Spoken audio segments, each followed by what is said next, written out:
Van adentro, listo. Hola, ¿qué tal amigos de Logic? ¿Cómo están? Sean bienvenidos. Esta sesión es una sesión que acomodamos de última hora. Realmente el ponente que va a estar la siguiente hora no alcanzó a estar en este momento. Sin embargo, esta ponencia estaba preparada justamente para esto, para hacer un comodín y un punto de alguna forma en el sentido de poder darle bienvenida a todos y que gracias por continuar en el programa que hemos desarrollado para ustedes. Melanie, la verdad, muy, muy contento por todo lo que hemos visto. Ha sido un gran inicio de semana. La verdad, charlas de primera altura, información hiper fresca en términos de tecnología y derecho, y creo que sin lugar a dudas está cumpliendo mucho el objetivo que teníamos para esta semana de Legal AI Week. Sí, estamos muy contentos y muchas gracias por la participación, por las preguntas, por seguir conectándose.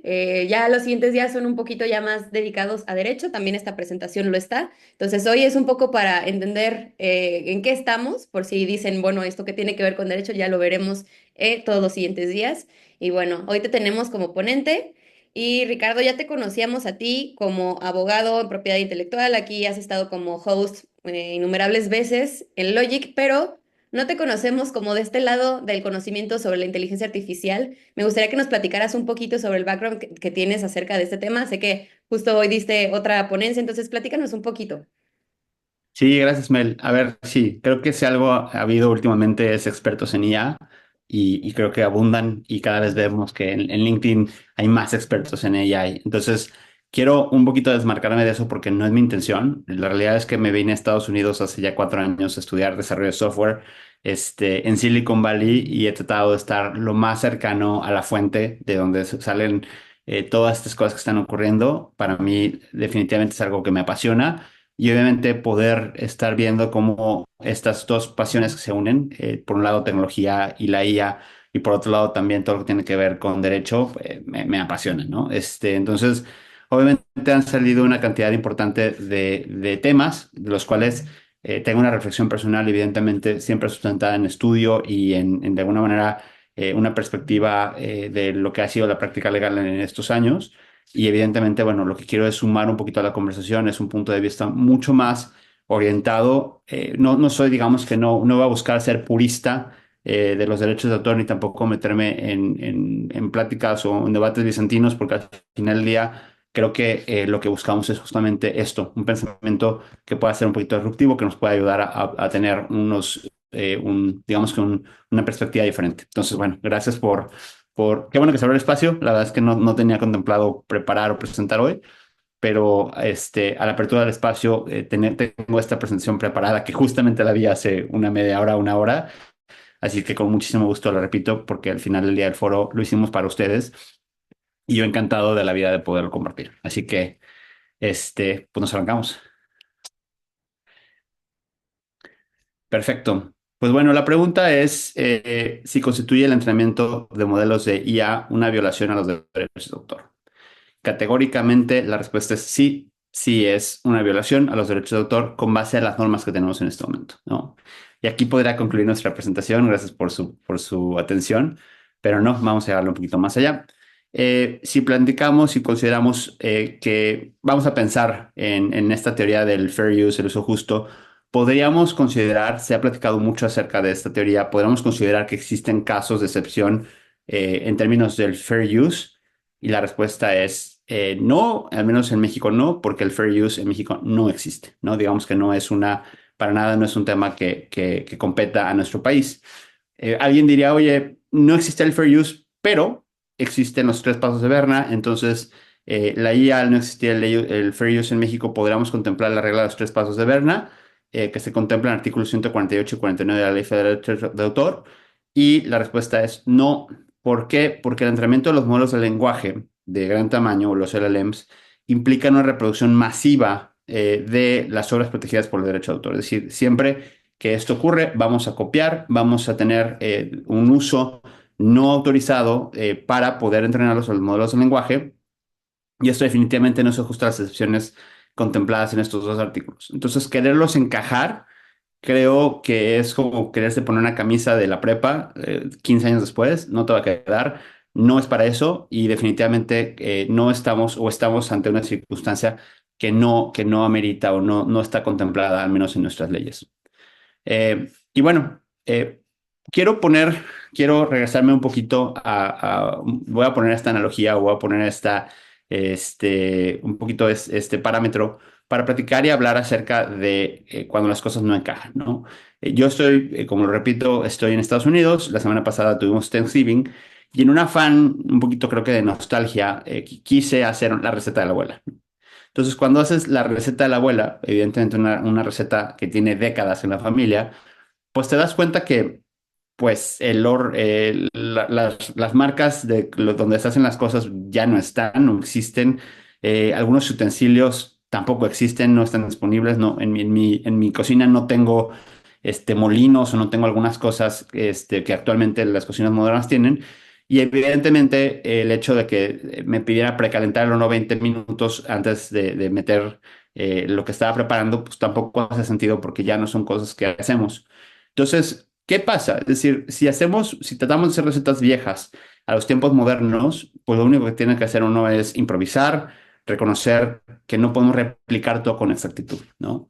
Y esto lo pongo como ejemplo porque, a ver, en los años 70, cuando la fotocopiadora llegó a nuestras vidas, el mercado se volvió un poco loco. ¿Por qué? Porque por un lado teníamos una nueva herramienta que facilitaba copiar textos completos y evidentemente esto empezó a causar conflictos porque por un lado tenemos un caso emblemático de Williams contra Wilkins, donde en este caso el Instituto Nacional de Salud y la Biblioteca Nacional de Medicina empezaron a copiar sistemáticamente publicaciones médicas y hubo una editorial que no estaba de acuerdo respecto a esto. Inicialmente se falló en favor de la editorial, pero después esta decisión fue revocada porque las prácticas de fotocopiado evidentemente iban a promover el conocimiento, estaban buscando ser de carácter de investigación y empezamos a tener excepciones y parámetros nuevos para poder entender la nueva tecnología, ¿no? Entonces, si tratamos o pensamos por la ley vieja o los estándares viejos, nuevas tecnologías, pues vamos a tener resultados que a lo mejor no sé que hay que ir un poco más allá. Y este debate, 6 años después, contribuyó a que en 1976 se generara el Copyright Act de 1976, que evidentemente contempló estas excepciones y de alguna forma incluyó la fotocopia dentro de. Eh, ¿Por qué hubo modificaciones? Pues porque estaba mal. Las leyes existentes no cabían o no podían soportar todos esos nuevos, en ese momento de esa tecnología, esos supuestos legales. Y estaban diseñados a proteger a los autores con base a lo que había en ese momento. Al final, no voy a hablar de teoría de creación de leyes, pero las leyes se hacen por medio de representación del pueblo, con las aspiraciones colectivas, y buscan justamente eso, mediar lo que es justo, lo que es funcional, lo que en cada momento es del bien común, ¿no? Entonces, lo que en este momento, en 2024, casi 2025, nos parece obvio, en los 70 era materia de debate y justamente hoy nos pasa lo mismo, ¿no? Tenemos planteamientos que tienen que ver con la IA y esto es un reto. Por otro lado, también hay que platicar acerca de lo que ocurrió en la industria de la música en los 2000 y es que en ese momento venían nuevas tecnologías como el peer-to-peer, donde todos nosotros teníamos, y no se vale negarlo, todos nosotros teníamos Napster, LimeWire y una cantidad de programas que nos permitían cargar y descargar imágenes, software, música, y esto puso en su momento a la industria musical en un entredicho.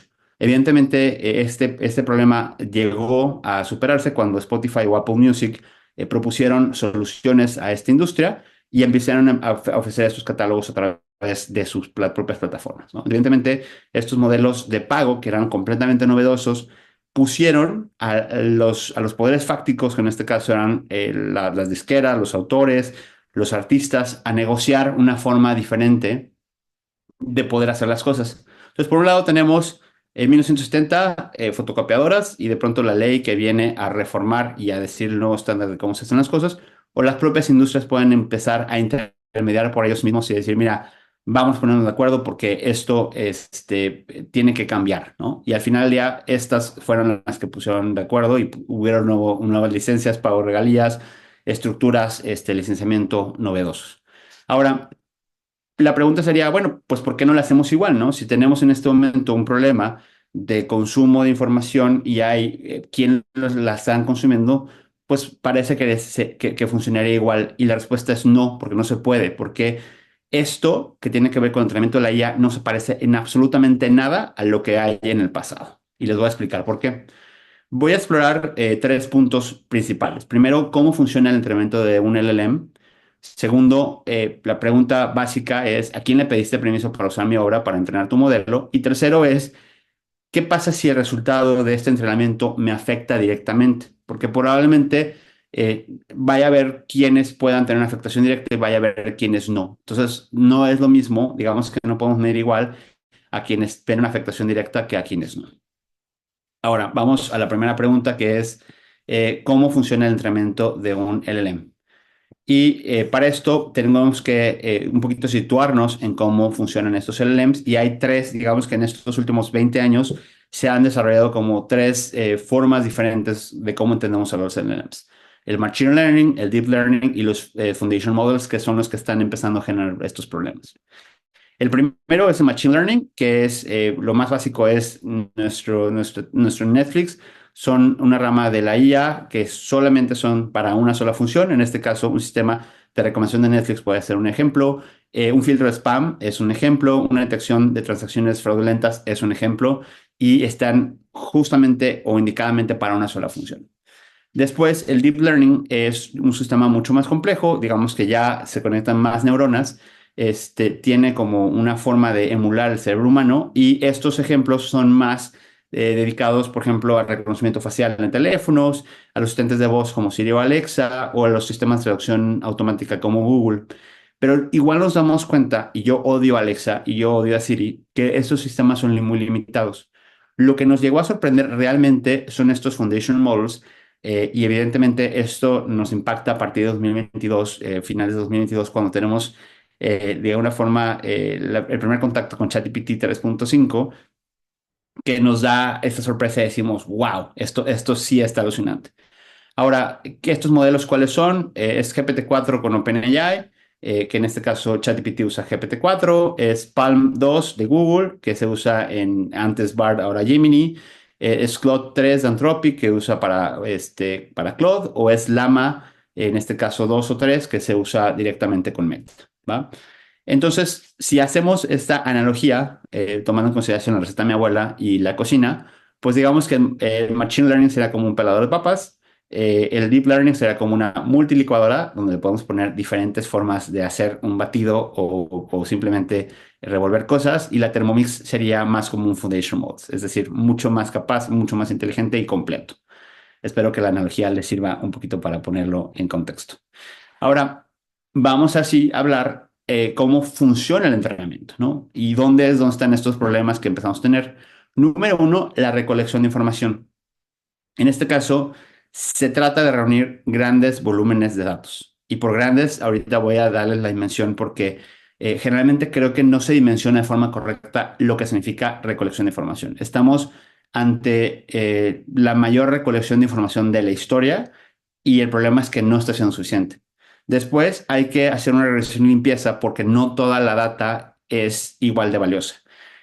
Si ponemos 100 fotos de gatitos, 1000 fotos de gatitos, 10 millones de fotos de gatitos, seguramente las más valiosas serán las que tienen los stocks de fotografías, que a eso se dedican, fotos muy, muy curadas, fotos perfectamente tomadas, con la luz correcta, con el ángulo correcto, con la percepción correcta, y habrá otras 100 millones de fotos en Facebook o en diferentes redes sociales de gatos con luz incorrecta, con las cosas, pero al final del día todas ellas nos generan un promedio y eso es lo que tenemos como outcome, ¿no? Entonces, tenemos que hacer una organización limpieza porque algunos de estos datos son basura, son dañinos, son peligrosos o pueden generar algún tipo de outcome negativo.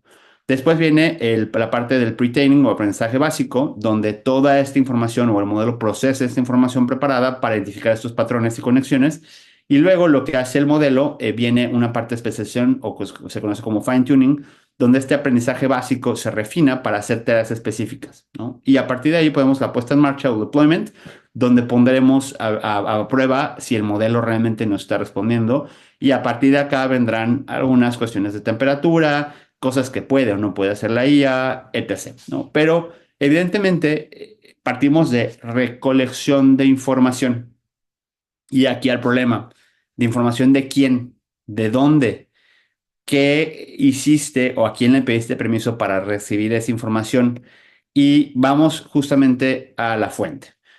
Cuando sale GPT-4, OpenAI saca un technical report donde habla del preentrenamiento, bueno, del entrenamiento que se hizo en dos etapas. Uno fue el preentrenamiento, que fue todo lo que habían hecho antes con los GPTs anteriores, y después un ajuste fino. Y cuando dicen de dónde viene la información, lo hacen de forma muy cuidadosa y dicen de dos fuentes disponibles, todo lo que estaba público en Internet, todo lo que había acceso a Internet lo usamos y también hicimos pagos de licencias con terceros proveedores, pero no se dice quiénes. Entonces, creo que aquí empieza a empezar, o sea, perdón, aquí comienza el debate porque al final del día, pues como que la información públicamente, pues no es, no, o sea, no es como que te la encontraste en la calle, no funciona así. Toda esa información tiene autores, toda esa información viene de fuentes y evidentemente esto empieza a causar malestares de los cuales voy a empezar a hablar un poquito más adelante. Pero uno de estos molestos, evidentemente, fue el New York Times y otros que vamos a platicar acerca de esta etapa. Según una filtración, esto, ojo, filtración, no es información publicada ni oficial de OpenAI, el modelo fue entrenado con aproximadamente 13 trillones de tokens, que equivalen a 10 trillones de palabras. Si vamos a poner una comparativa, que evidentemente no es justa porque estamos hablando no solamente de libros, sino estamos hablando de imágenes, de canciones, de música, de diferentes tipos y multimodelos. Pero bueno, si pusiéramos todo esto en palabras, son 11 millones de libros, que 111 millones de libros. Esto es lo equivalente a 193 bibliotecas Vasconcelos completas, juntas, palabra por palabra, libro por libro. Es un demonial de información.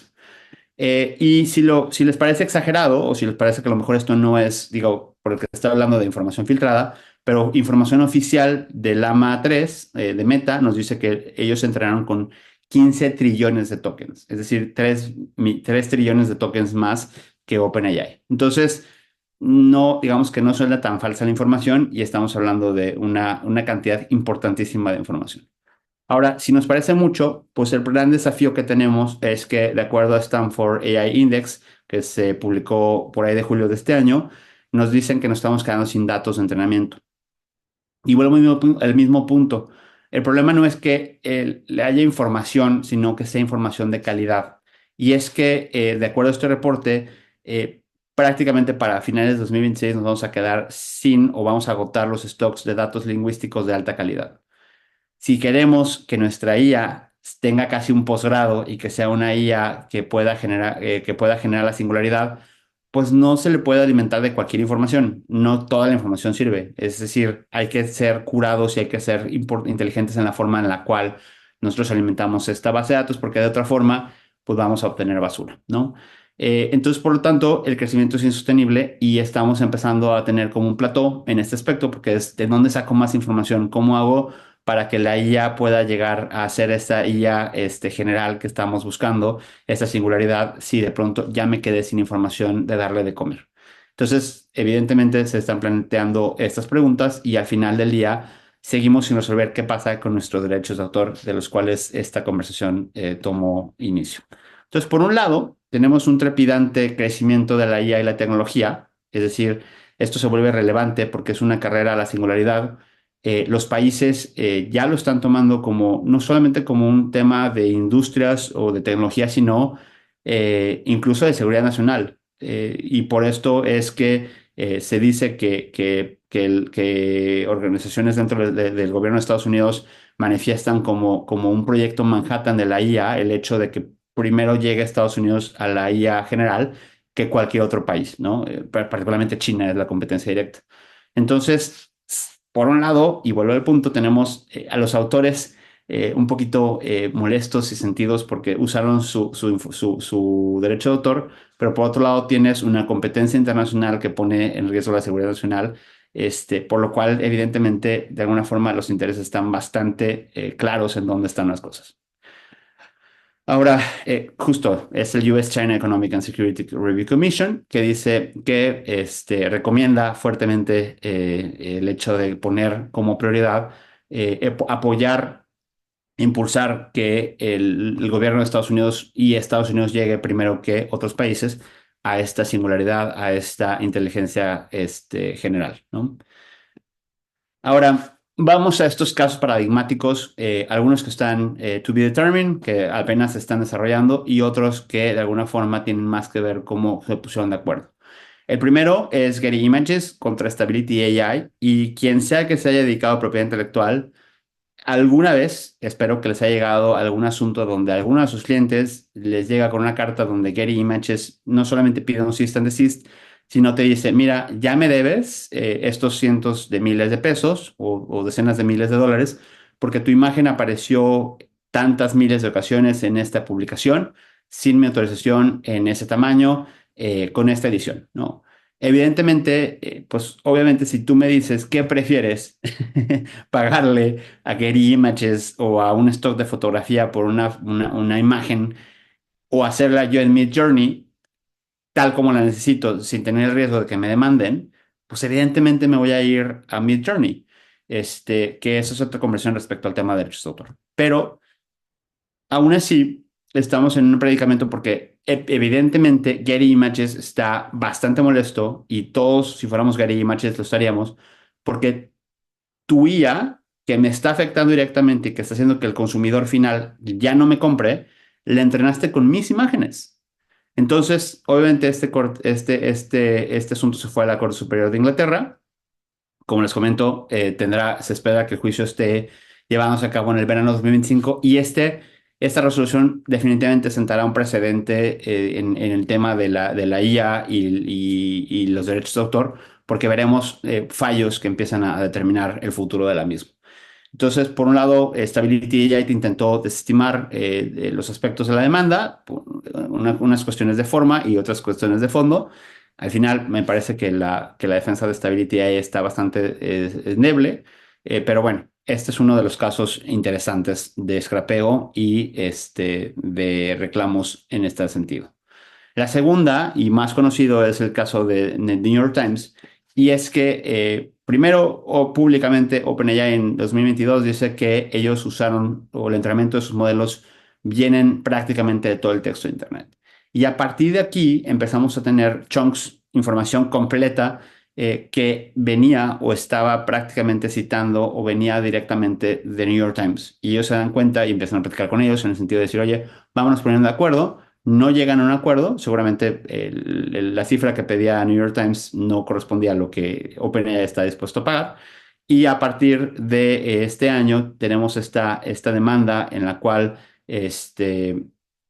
perdón, el 22 de diciembre, en diciembre de 2022 se presenta esta demanda ante la Corte Federal contra OpenAI y Microsoft, ¿no? Veremos también el resultado de esta demanda en verano de 2025, que también evidentemente sentará un precedente de cómo se van a ir yendo las cosas. Y bueno, las acusaciones principales es infracciones en derechos de autor, reproducción autoautorizada y daño en el modelo de negocio. Lo mismo, es decir, esto que está haciendo me afecta de forma directa a mí. Esto lo vamos a ver el día de mañana con el doctor Jalife. Vamos a entrar a detalle con este caso. Creo que por ahorita lo dejaría hasta aquí. Y bueno, otros casos que por un lado, como tal, hay quienes tienen resistencia y quienes dicen, no, yo no quiero que usen mis cosas. Pues bueno, por otro lado hay quienes dicen, mira, yo esto ya ni lo usaba, es mi hemeroteca de décadas, que es información valiosa porque es información de calidad, úsala, ¿no? Entonces, por ejemplo, tenemos a AP, donde teóricamente ellos ponen prácticamente todo su almanaque de información desde 1985 para que OpenAI la absorba. Se especula que OpenAI estará pagando por año entre 1 y 5 millones de dólares por esos contenidos.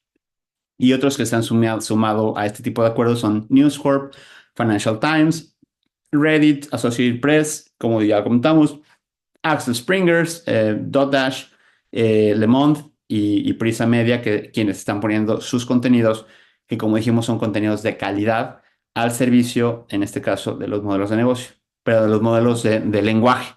Pero viene otro problema y es que de pronto parecería que esto resuelve el problema, pero no, porque luego dicen, bueno, si solamente Microsoft, OpenAI, Google, y Anthropic a través de Amazon, porque tienen la capacidad económica, pueden pagar por información de calidad, pues entonces van a ser los únicos que se beneficien de esto y el resto de competidores van a estar en una carrera súper injusta porque van a perpetuar a la grande sobre el chico, porque el chico a lo mejor no tiene esa capacidad de a billetazos resolver el problema, ¿no? Entonces, por un lado parecería que hasta lo que no te comes te hace daño, pero por otro lado tienen cierta razón en el sentido de decir, bueno, ¿cómo vas a promover una industria que sea justa y un crecimiento que pueda llegar a ser equilibrado si solamente lo está resolviendo a billetazos? Y esto parecería que no es la solución. Entonces, bueno, pues lo que sí, y con esto de alguna forma, esta es digamos que es una exposición compacta, no, a lo mejor no va a cubrir, no se va a cubrir la hora, pero creo que si bien es cierto, yo no les puedo ofrecer una respuesta respecto de cómo se va a resolver porque no está en mis manos. Creo que sí tenemos nosotros o todos que tener, cuando menos bien claro, dónde hay que tener cuidado los dons. Y dentro de la forma de resolver este problema desde la perspectiva de propiedad intelectual, se han generado algunos conceptos o se han explorado conceptos de la obra derivada y el uso transformador. Por lo pronto me voy a quedar solamente con la obra derivada, que creo que para mí es la más peligrosa de todas, en caso de que una o varias legislaciones se fueran por ahí, sobre todo porque creo que hacerlo de esa forma es no entender el problema que se viene. Y bueno, como les digo, por ahora vamos a hablar de la obra derivada. La obra derivada, como les comentamos, es una creación intelectual basada en obras preexistentes, que incorpora, como ustedes saben, elementos sustanciales de la obra original protegida con derechos de autor, que se considera que es una obra independiente separada, que requiere autorización del autor y que la protección cubre, digamos que, otras obras posteriores. Va. Esto son términos básicos de derechos de autor, no me voy a meter demasiado, pero lo que quiero decirles con esto es, si esto sucediera, si alguien de pronto pensara en que si yo genero una obra y esa obra tiene como un examen de ADN donde tuviera que combinar como un ancestry y darme cuenta que mi obra fue generada por 80% de la autoría de esta empresa o de este autor, 20% o 9% de esta, 6%, tendría yo que pedirle permiso y tendría que yo ponerme de acuerdo en las regalías con todos y cada uno de esos autores. Ellos tendrían derechos sobre mí. O sea, esto es de verdad un revolvedero y creo que nadie nos gustaría estar en esto. Es decir, creo que esta cuestión de la coautoría puede llegar a ser de las propuestas más peligrosas de todas. Y espero que ninguna legislación del mundo se vaya por esta, porque esto haría que el desarrollo de esta tecnología se viera topada por una mala decisión en ese sentido. Al final, ¿qué creo yo en lo personal que va a ocurrir? Bueno, número uno, que va a haber una modificación en el marco legal, nuevas legislaciones específicamente para temas de IA, nuevos mecanismos de compensación justos, conceptos jurídicos adaptados. En respecto de modelo de negocio, vamos a tener licenciamientos colectivos, un poco como lo vemos en el tema de la música, compensaciones automatizadas y nuevos intermediarios especializados. Y por último, la tecnología está yendo más a generar entrenamiento respetuoso con derechos, mejora en la atribución y rastreo y evidentemente estándares y transparencia. Bueno, pues esto es lo que les quiero compartir en ese sentido. Como les decía, es una exposición que habíamos preparado para una ponencia diferente, pero creo que perfectamente cabe dentro del marco de este evento y bueno, espero que haya sido de su agrado. Muchísimas gracias, Ricardo. Siempre tus exposiciones súper claras, al punto. Creo que nos quedó bastante claro. Aquí les dejamos un espacio para preguntas. Ya saben que pueden levantar la mano o pueden dejarla en el chat. Nos preguntaba Selma, ¿se podría registrar una coautoría con alguna IA? La IA es una herramienta y yo creo que es uno de los temas, yo no sé quién nos ha hecho tanto daño sembrando eso, que la IA tiene personalidad. La IA no es coautora, la IA no tiene personalidad, la IA es una herramienta y creo que nos confundimos mucho. Es muy claro si yo escribo con lápiz que lo que escribo es mío. Si tomo una fotografía, pues es mía. Si yo hago un diseño en Illustrator, es mío, pero cuando usamos la IA, la gente empieza a tener esas dudas. La IA es una herramienta. Obviamente viene la parte de la originalidad, porque hay un proceso automatizado donde evidentemente hay una bifurcación respecto de lo que hay, la impronta del autor y lo que buscamos como autores que sea mi resultado final. Pero lo que quiero decir es, pues sí, es una herramienta mucho más poderosa en términos creativos que lo que hemos tenido en el pasado, pero es una herramienta. Por favor, no confundan la gimnasia con la magnesia. La IA no tiene personalidad jurídica. Ojalá veamos Indautor ponerse las pilas en ese sentido. En el hecho de que esté negando obras que se han hecho con herramientas como Midjourney o como cualquier modelo de lenguaje, me parece un grave error también negar, porque también pues son herramientas. Al final del día no estamos, no jamás le vamos a dar el concepto de autor. Lo que hay que preguntarnos es respecto a la originalidad de la obra y qué tanto fue, qué tanto el autor tuvo digamos que injerencia en la misma, ¿no? Buenísimo. También nos pone Cintia, tengo entendido que las plataformas de comunicación como YouTube desmonetizará el contenido que sea creado con IA. No sé si sepas algo al respecto o nos puedas dar tu opinión sobre si esto fuera verdad. Nuevamente me parece un error. O sea, me parece un error. Al final del día, si yo hago un contenido y yo ese contenido, o sea, creo que todos hemos estado frente a una IA donde estamos tratando de que refinar un texto, lo que sea. El hecho de que yo refine un texto para que tenga los puntos y las comas de forma correcta no quiere decir que mi texto lo hizo la IA. Lo hice yo y me ayudé en la IA para esto. Sino, evidentemente, o sea. Nuevamente, creo que es un error de concepción y espero que se corrija pronto. Buenísimo. También nos pregunta Eduardo, ¿consideras posible que una persona pueda inconformarse por una imagen creada con inteligencia artificial que se asemeje a esta persona? A ver, claro, creo que ahí los límites están muy claros. Obviamente, si haces reproducciones de personas sin autorización, pasa igual. O sea, piensa en lo mismo con las herramientas tradicionales, Photoshop, Illustrator. Si tú en Photoshop haces un deepfake de alguien, vas a estar cometiendo los mismos delitos y las mismas infracciones que si lo haces con IA. Es decir, las conductas son las mismas. No queramos inventar otra vez el negro, ni tampoco decir que porque se hizo con IA es diferente. Es exactamente lo mismo. También se nos confunden mucho en ese aspecto. Buenísimo. Y también sé que vamos a estar hablando de muchos de estos temas completamente el día de mañana, pero Sí. nos dice Aida, ¿qué tan lejos estamos en México para que haya una mejor regulación? Actualmente, ¿en qué podemos basarnos? ¿Solo la Ley Federal de Derechos de Autor? Sí, yo creo que, a ver, no me toca a mí decirlo, es una percepción personal y completamente, de alguna forma desde mi trinchera y en este sentido lo que voy a decir no tiene ningún fundamento más que mi propia, percepción.